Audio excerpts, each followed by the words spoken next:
पंडित जी, पंडित जी।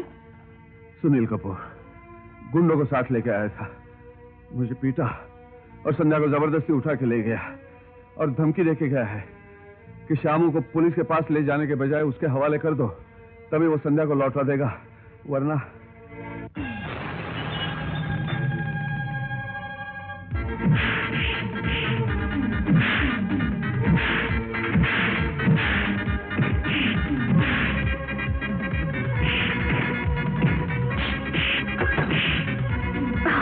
कहाँ मर गए हो हरामजादो, जल्दी आओ।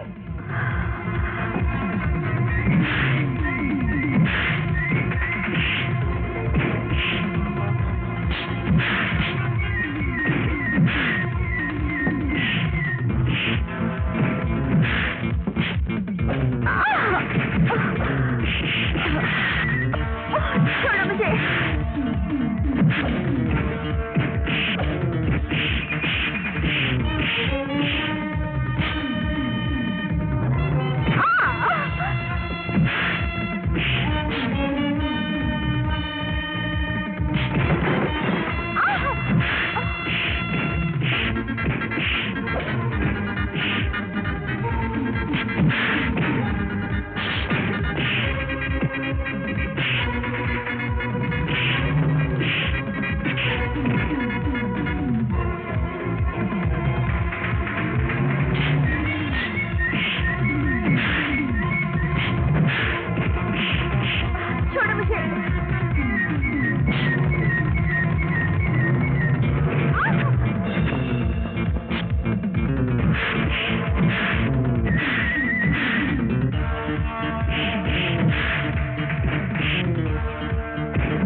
संध्या के माता पिता की हत्या में तेरा भी हाथ था। इतने दिनों तक तू अपने आप को निर्दोष साबित करता रहा। अगर संध्या को इस बात का पता चल जाता तो जिस तरह उसने अमृतलाल का कत्ल किया था उसी तरह वो तेरा भी खून कर देती। इसीलिए तू ड्राइवर शामू को जान से मार डालने की कोशिश कर रहा था। संध्या के परिवार की हत्या से मेरा कोई संबंध नहीं है। अबे जा कमीने, इतने बरसों तक तू पुलिस की आंख में धूल झोंक कर बचता रहा, लेकिन कल जब संध्या के केस का फैसला होगा तो मैं तुझे अदालत के कटोरे में खूनी की हैसियत से खड़ा करके तेरे हर पाप जो तूने किए हैं उसकी सजा तुझे दिलवा कर रहूंगा। चल।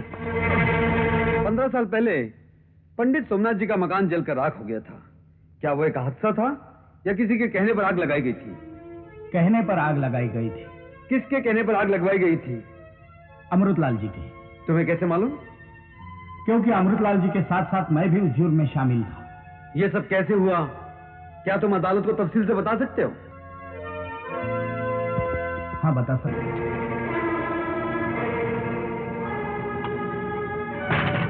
कौन है आप? ये क्या कर रहे हैं? कुछ नहीं।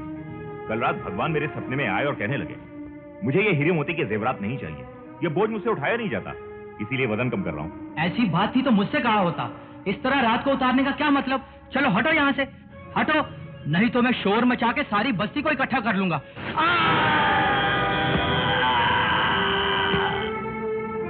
ये तो चल बसा, कहीं पुलिस केस ना बन जाए। लेकिन इस केस में हम नहीं, यही फंसेगा। तुम्हें काम करो, इसकी लाश उठा के तिरंगा हरे कृष्णा, हरे कृष्णा। कितने दुख की बात है भाइयों, मंदिर का पुजारी मंदिर के जेवरात लेकर भाग गया। भगवान का सेवक अगर भगवान को नंगा करके भाग जाएगा तो इस संसार का क्या होगा? ये धरती फट जाएगी, आसमान टूट कर गिर जाएगा। क्यों सुनील? वो तो भगवान की बिल्डिंग हिलाकर निकल गया है। मुझे तो लगता है कितने कीमती जेवरात लेकर वो भाग गया है और अब वो वापस नहीं आने वाला। क्यों भाइयों, आपको क्या लगता है? हमें लगता है वो फरार हो गया है, अब वही आएगा। उसकी गिरफ्तारी पर इनाम रखवाना चाहिए।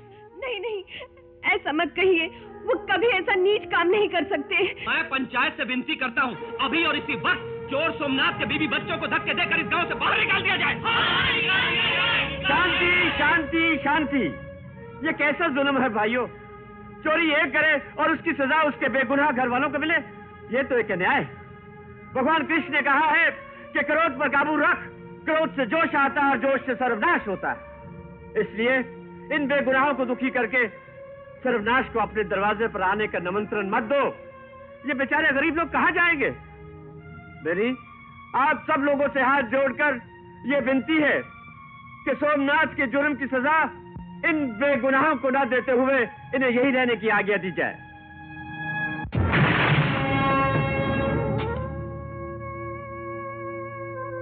नमस्ते अमृतलाल जी, आप इतनी रात को, क्या बात है? चोर रात ही को चोरियां करते हैं, इसलिए चोर के घर जाना हो तो रात ही को जाना चाहिए।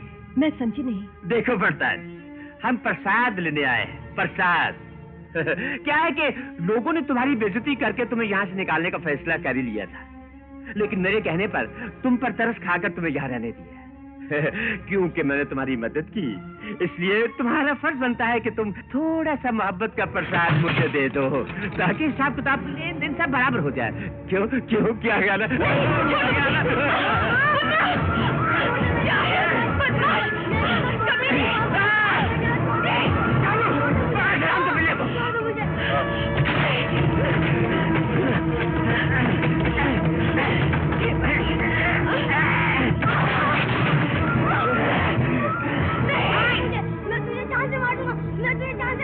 अबे तुम मुझे जान से मार डालेगा?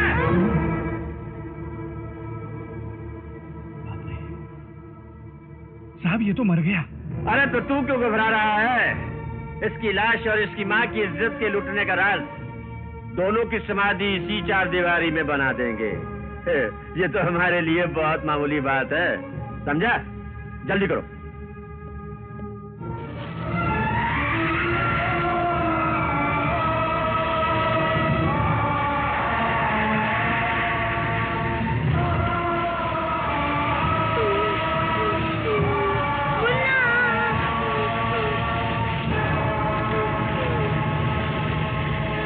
लेकिन कुछ दिनों बाद उन्हें पता चला कि एक गवाह अभी जिंदा है, यानी संध्या, जो कि पुजारी जी के पास है। तो अमृतलाल जी घबरा गए और फौरन उन्होंने मुझे भेजा कि जाके संध्या को ले आओ। लेकिन तब तक संध्या अपने मौसी के साथ उनके गांव जा चुकी थी और इस तरह वो कहानी वहीं खत्म हो गई। चलो, अगर मान भी लिया जाए कि तुम्हारी ये कहानी सच है, तो 15 साल तक तुमने इस सच को क्यों छुपाए रखा? और आज के दिन अचानक जाहिर करने की तुम्हें क्या जरूरत महसूस हुई? इसी बात का तो अफसोस है बीवी जी। 15 सालों से बापों का घड़ा भरते भरते अब जाके छलका है। अमृतलाल जी संध्या को बिल्कुल भूल चुके थे और बड़े आराम से अपनी 2 चेहरे वाली जिंदगी काट रहे थे। लेकिन एक दिन अचानक जैसे आसमान से बिजली टपकती है, वैसे ही अमृतलाल के लिए संध्या टपक पड़ी और इसने उनका खून कर दिया। जो अंजाम उनका हुआ वो मेरा भी हो सकता था। आज मुझे इस बात का एहसास हो रहा है। योर ऑनर, मुलजिमा संध्या के बीते हुए दिनों पर मुझे वाकई बहुत अफसोस है। मुझे हमदर्दी है इससे। लेकिन योर ऑनर, हर इंसान की बीती जिंदगी दुखों, परेशानियों और उलझनों से भरी रहती है, और जो परेशानियों से घबराकर गुमराह नहीं होता वो शरीफ कहलाता है, और जो उलझनों से तंग आकर गलत कदम उठाए वो मुजरिम कहलाता है। और अगर बीती जिंदगी की कहानी के आधार पर हर मुजरिम हर खूनी को अदालत रियायत दे दे या उसे बाइज्जत बरी कर दे, तो फिर ये अदालतें बेकार हैं। जुर्म निकम्मे शब्दों का दूसरा नाम बन जाएगा और मुजरिम के लिए सजा नाम की कोई चीज ही बाकी नहीं रह जाएगी। योर ऑनर, 15 साल पहले अमृतलाल ने मुलजिमा संध्या के परिवार पर जो जुल्म किया था, उसे देखते हुए मुलजिमा संध्या ने वही अमृतलाल का खून करने का फैसला कर लिया और दीवार पर अपने खून से यह बात लिख दी थी कि मैं अमृतलाल का खून करके रहूंगी। इससे साफ साबित होता है कि वो 15 साल से अमृतलाल के खून का इरादा लेकर ही जी रही थी, और जैसे ही संध्या को मौका मिला उसने खून कर दिया। योर ऑनर, यह कत्ल जोश में आकर या अपने होशो हवास खोकर नहीं किया गया, बल्कि एक मंसूबे और प्लान के तहत किया गया, और जो प्लान गुज़िश्ता 15 साल से बनाया जा रहा था।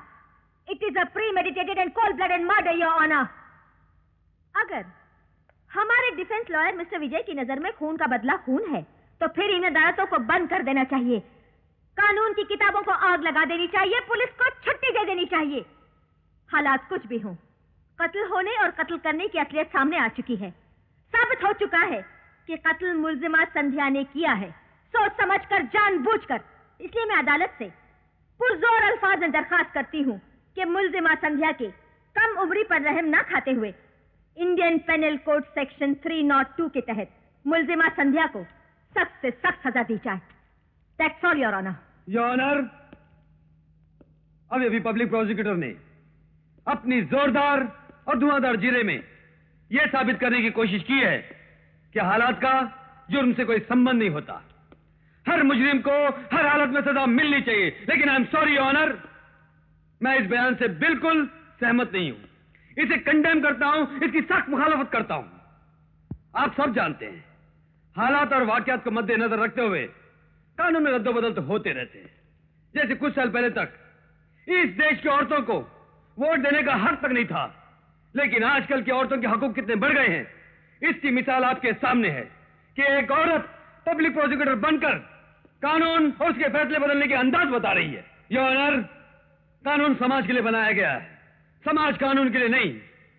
एक इंसान की हत्या करना या उसका खून करना हर जगह पर जुर्म नहीं होता। इसकी मैं आपको कई मिसालें दे सकता हूं। जैसे एक फौजी सिपाही मैदान जंग में कितनी हत्याएं करता है, लेकिन उसे मुजरिम नहीं कहा जाता, बल्कि उसे बहादुरी के मेडल दिए जाते हैं, देशभक्ति का खिताब दिया जाता है। आए दिन दंगे फसाद होते हैं और हालात को काबू में लाने के लिए पुलिस को गोलियां चलानी पड़ती हैं, जिसकी वजह से कई बेगुनाह और मासूम भी मारे जाते हैं। लेकिन वो हत्या नहीं कहलाती, बल्कि नौकरी का फर्ज कहलाता है।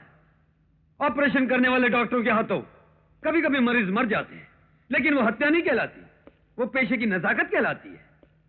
इस जीरे के दौरान अगर पब्लिक प्रोसिक्यूटर मुझसे नाराज होकर, गुस्से में आकर, मुझ पर कूदकर, मेरा गला दबाकर मुझे जान से मारने की कोशिश करती और मैं पलटकर इन्हें जान से मार देता, तो वो भी हत्या नहीं कहलाएगी, बल्कि आत्मरक्षा कहलाएगी।